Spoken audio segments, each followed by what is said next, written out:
سلام دوستان عزیز، به کانال من خوش آمدید. امیدوارم که همه شما لباسی عافیت بر تن داشته باشید. لطفاً کانال را سابسکرایب کرده و ویدیوها را لایک نمایید و همچنان ما را تا آخر برنامه همراهی کنید.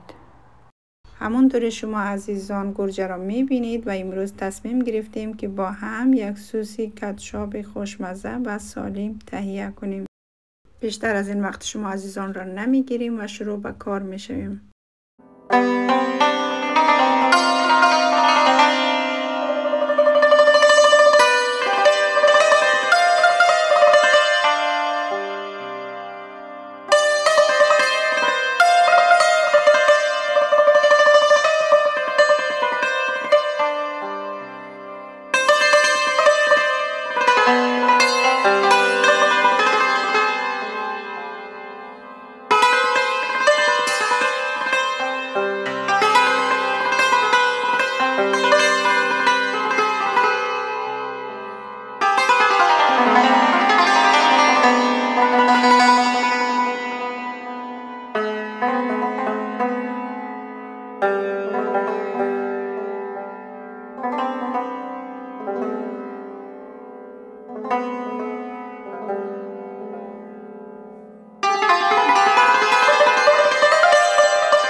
اینجا من 3 تا 4 عدد پیاز را خلالی خرد کردم. همراه 6 قاشق غذاخوری روغن تفت میدیم. بعد از اینکه پیاز را تفت دادم یک چند عدد سیر را اضافه میکنم.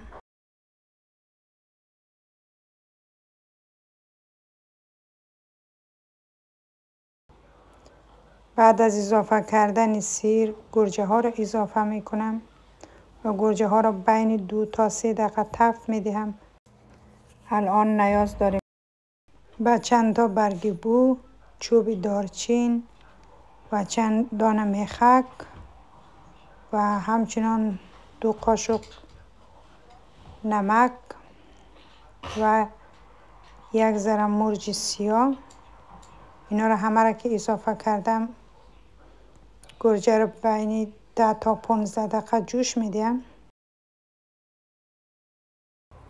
وقتی که گرجه های ما برای 15 دقیقه جوش خورد و بعد چوب دارچین، برگ بو و چند دانه میخک را از داخل گرجه در میارم. گرجه جوش داده را میکس میکنم.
همونطوری شما عزیزان دیدید که من گرجه ها را پوست و دانش را از هم جدا کردم و دوباره گرجه ها را جوش میدم بین 40 تا 1 ساعت و همچنان 2 قاشق شکر و یا بوره علاوه میکنم. دوستان عزیز، نگفته نماند که این کاتشاپ به این طریق که درست می شود هم می توانیم در محیط خانه و هم در داخل یخچال نگهداری کنیم. به هیچ عنوان خراب نمی شود.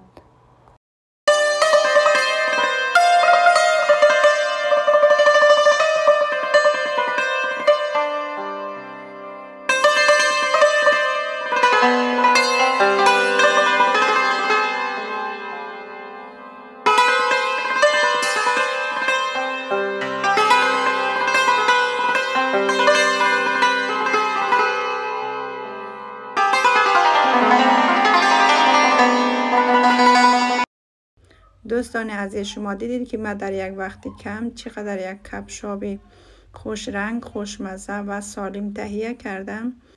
امیدوارم که ویدیوی من برای شما مفید واقع شده باشد.